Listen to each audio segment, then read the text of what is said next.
होट पैड बनाने का आसान तरीका। यहाँ पर मैंने टॉवल का कपड़ा लिया है, 2 पीस और लिए हैं कॉटन के कपड़े के। 11 बाई 11 इंच के तीनों पीस हैं। इस तरह इसकी मार्किंग करके कटिंग कर देनी है। 1 पीस और लिया है। यहाँ पर इसकी एक पट्टी बना देंगे। 2 पीस बना लेने हैं और इसका यहाँ पर सेंटर लेके दोनों साइड में इसको सिलाई लगा के अटैच कर देंगे।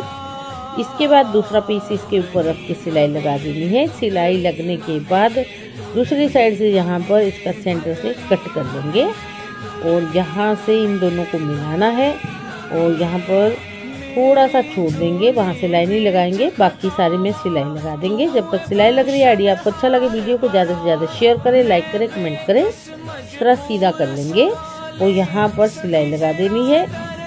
तो ये देखिए हमारे होट पैड बनके रेडी हो गए हैं। आपके पास कोई भी जैसे गैस के ऊपर कढ़ाई है, गर्म जो बर्तन है, उसको उठाने के काम में आएंगे ये।